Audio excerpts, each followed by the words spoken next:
girl. Hi, pretty girl. All right, we have Magnolia here. This is her week 1 recap. Good girl. So starting this week, we started the puppies with some toy play. Right now I'm using what's called a flirt pole. The flirt pole, super nice toy. The puppies really seem to love it. I'm able to hold on to one end while Magnolia gets to chew, chase, tug on the other end. With the flirt pole, I'm definitely not doing any type of dragging. I am kind of bopping it back and forth, trying to encourage her to keep tugging on it, keep chewing on it. Eventually, like that, she'll let go, and then I can flirt it a little for her. Good girl. I don't want to make it too hard where I'm not letting her win the toy. I might flirt it one way, flirt it the other, and then let her get that win. And then once she's chewing on it, I'm just doing some slight pressure in the opposite direction to really encourage that tug. Good girl. So while she plays with that for a few minutes, we can kind of talk about some other things.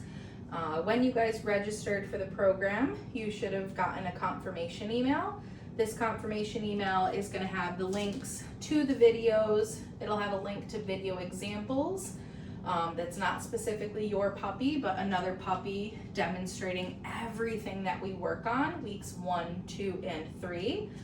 So I do really encourage you guys to check out those videos.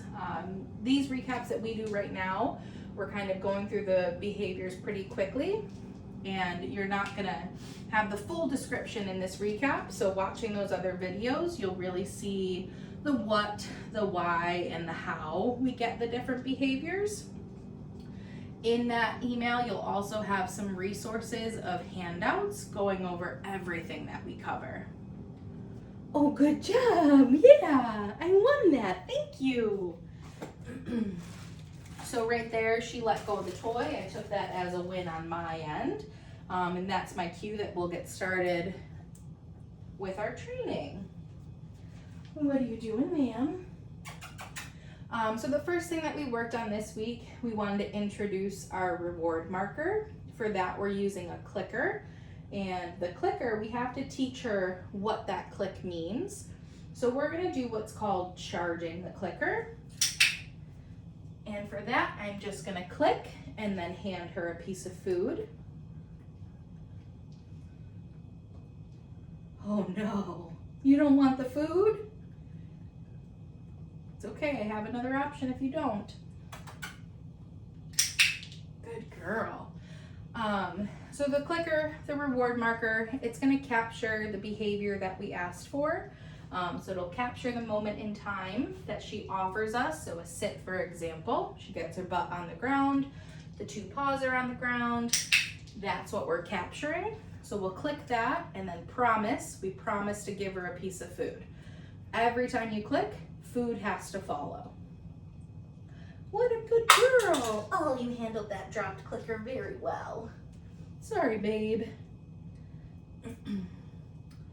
All right, so after we've charged that clicker a few times, at this point in the week, she should know what that click means.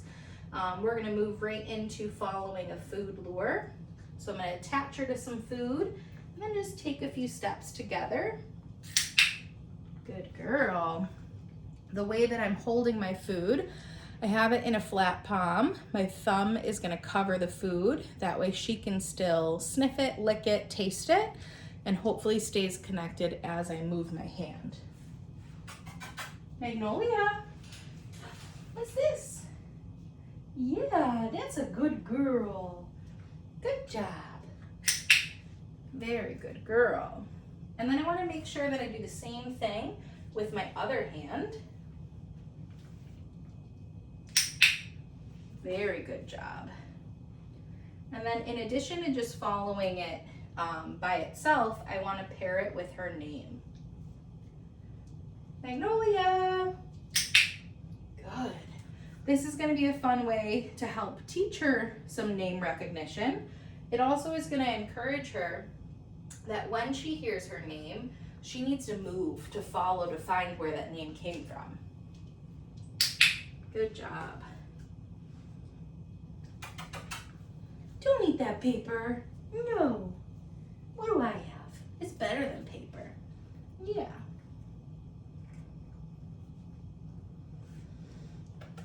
Hey, what's this? Yeah, good girl. One more time. Magnolia. Good girl. All right. So right there, that was 3 different behaviors: charging the clicker, following a food lure, and following the food lure paired with her name. So we are going to take a little play break. Really important that while these puppies are training, they're learning, they're still so very young. We want to make sure that we take appropriate play breaks. So do 2-3 different behaviors, and then let's get a toy out and do a little toy break. Good girl. Wow, good job, Magnolia. Yeah, you got it. Oop, I win, thank you. And then again, as soon as she releases it, I'll take that win and we'll keep going. So the next thing that I want to work on is what's called a hand target. Very similar to how we held the food for that food lure, just breaking up these pieces a little smaller. I'm going to show Magnolia that I have the food. I want her attached. I want her licking it and sniffing it. And then I'm going to move my hand. Touch. Good.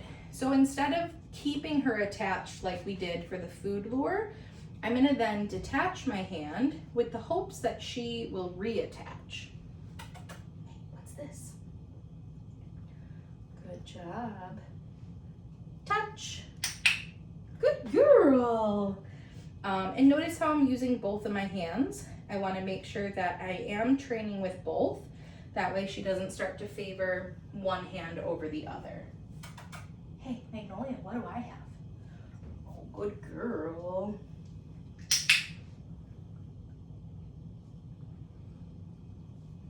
Touch. Good job. Very good job, babe. Yeah, that was great. I gotta get the crumbs out of my hand.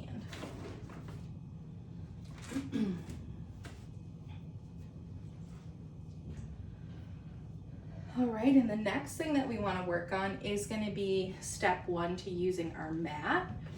So the mat is going to be the first steps to a stationary behavior, to working on a stay. Right now we have to really build the drive, build the desire for her to want to go to this mat. So we are going to start by tossing that mat down on the ground. Magnolia! Psst, psst. And then we might try to get her attention to get her over to this mat. Yeah, I have the food. What's this? Good. And then as soon as she is 4 paws on this mat, I'm going to click and give her a piece of food. I then am coming in with a follow-up cookie. This follow-up cookie is really building her duration on the mat. Okay.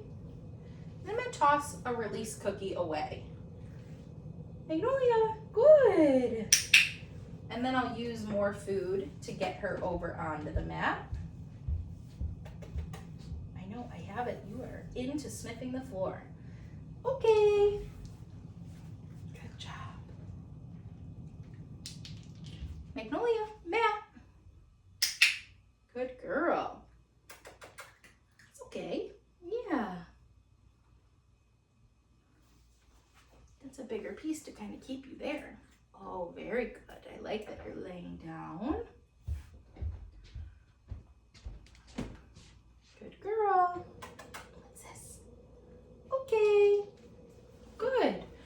So this week's super simple. Just really building her desire to go back into that mat. She's going to learn that this mat provides magic cookies that just kind of fall from the sky. So she's going to eventually want to just go to her mat, lay down, and stay there. The end picture with our mat, it is going to be that you can cue her, go to your mat, go to your place, go to your bed, whatever you want to call it.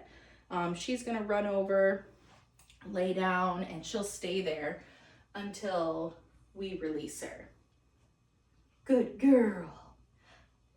sit. Good. So now we're going to work on our sits. We're doing some sits with duration. Okay. So clicking and feeding that initial sit, coming in with a follow-up cookie, and then having a final cookie to release her from the position. So food is starting at nose level, up and back, sit. Very good girl. Yeah. Oh, sorry, you're still chewing. There you go. Good job. Okay. Good girl. And we will do that one more time. Magnolia.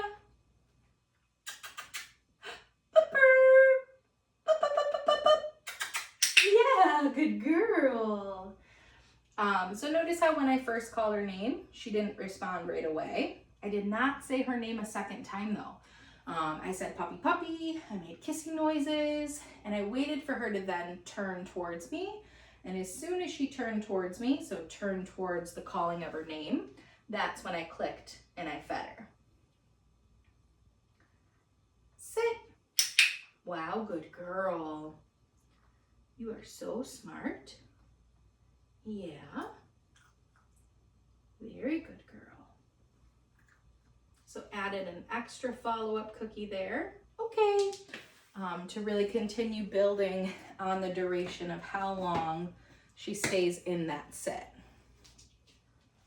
Good job. Where'd it go? Where'd it go?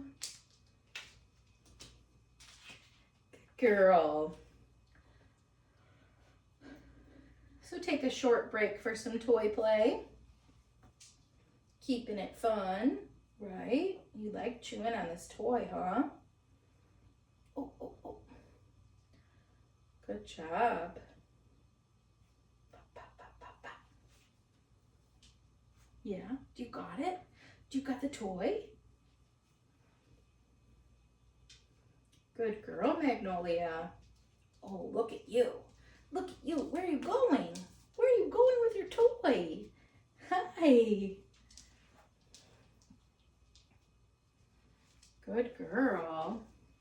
So the final thing that we're going to work on this week is our handling. Handling is super important for socialization. This is going to get her ready for future vet visits, future grooming appointments. This week we kept things pretty simple, working on some baby handling with baby restraint. So with that, we're going to connect her with food. I want her licking. Thank you. Good girl. I want her licking, sniffing, loving the food in my one hand so that she doesn't care so much about what my other hand is doing. I'm going to get my pile of goodies ready. Good girl. Okay. Hi, Magnolia. Do you smell that? Yeah, I got the good stuff, right? Good. So she's loving the food in my right hand. My left hand is going to come in. Yes. Good job. And notice how I'm not using my clicker for this. Instead, I'm using a verbal reward marker. Yes.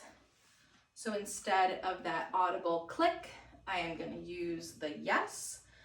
The only reason I like to do this for handling is so that I can have both hands available. So one hand is doing the feeding, one hand is doing the handling. Yes. Versus having to worry about what hand my clicker's in.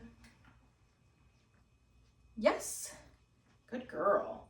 So we did a little restraint under the belly. We did lifting of the tail.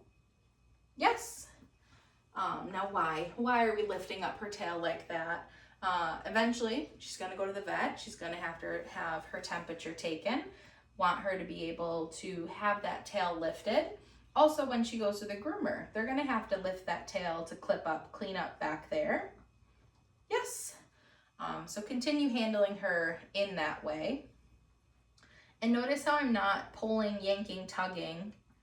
Yes. On her tail or on her ears. We want it to be nice and gentle. Don't go too far. Don't pull too hard. to get her comfortable with that. Good girl. And now we're gonna work on handling her paws. Yes. So starting up in a neutral zone, like her shoulders, while she's attached to food, and then gliding down. Yes. Good girl. Good job. Good girl. We're gonna glide down to the part of the body that we want to touch, and then mark and feed after we hold that paw and give a little bit of massage. And right now I'm gonna try to switch her to my other hand so that I could work on those other paws. Right here, I know. Yes, a brave girl. Yes. Good job. Very good girl. I know. What am I doing? Yes. Good girl. Both front paws she was a little unsure about, so she stopped eating the food to check out what my hand was doing. She wasn't pulling away or trying to escape, so I continued with that handling. I massaged those paws, and then I gave her a few more treats than I maybe would have with other body parts. So really building that positive association of, I don't really know if I love my front two paws being touched, but when those are touched, I get more cookies. So that's kind of letting her get that additional reward for a little bit harder of a task. Good girl. And then the last thing that we want to work on up is getting her dressed in some gear. So right now she has a collar on, but we want to get her comfortable with wearing a harness. Also with the bulk of the harness, the sounds the harness makes. So there's a Velcro strap in addition to a clip. I'm gonna have to put you down to do your clip. Good girl. Yeah. Sometimes we find we put our dogs in gear and they just freeze. They don't want to move, they don't want to walk, because they've never had this on before. They don't know what to do with this additional piece of equipment on. Good girl. So with a dog who likes to play with the toys, she loves the flirt pole, I'm going to put that harness on and then just get some movement. So really get her moving around with the harness on, realizing that this is fine. There's no reason I have to stay still. I can move when this is on. All is well. Good girl. Very good girl. Get it. Yeah. And this week we kept it pretty simple, just putting the harness on and letting her play. Next week we'll make it a little bit more challenging by adding the leash. Sometimes you guys bring dogs home and they really don't want to walk on a leash because again, they've never had to do it. They don't know what that thing is behind them. So we like to get them as prepped and ready for walking on leash as possible. Oh, good girl. So once she lets go of that toy, we are gonna be done for today. Up. I'm gonna pick her up and we'll remove her harness. So unclip, unvelcro, and set her down. And then I'll let her choose to walk out of that. If she tries to nibble on it like she is, I'm just gonna lift her up and pull that away. Good girl.